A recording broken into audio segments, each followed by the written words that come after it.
চোখের পানি ছিঁড়ে দিয়ে কান্দে। আমার রব চোখের পানি দেখে আমার আল্লাহ পাক বলে দিলেন ফেরেশতাদেরকে, ফেরেশতারে তোমরা দেখো দেখো আমার বুড়ো বাংলা কেমন কান্দে, তোমরা কি দেখো না? ফেরেশতারা বলে আল্লাহ আমরা দেখলাম, দেখতেছি, আমরা আমল তার নেকি দিয়ে লিখতেছি।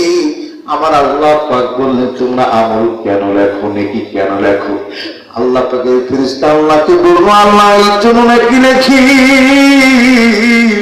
তোমার বান্দা ওই তিনটের সময় উঠে তাহাজ্জুদের নামাজ পড়ে আমার গলাটা পুড়িয়ে সিজদার মধ্যে কান্দে, তবে ইব্রাহিম পড়ে কান্দে, জিকির করে কান্দে, এবং রুকুতে গিয়া তাসবিহ পড়ে কান্দে, সিজদার মধ্যে তাসবিহ পড়ে কান্দে। একটার উদ্দেশ্য তোমারে খুশি করা, তোমাকে রাজি করা, জাহান্নামের আগুনকে ভয় করে কান্দে। আমার না পারলে ফেরেশতারে তোমরা সাক্ষী থাকো, আমি আমার বান্দাকে আমি মাফ কইরা দিলাম।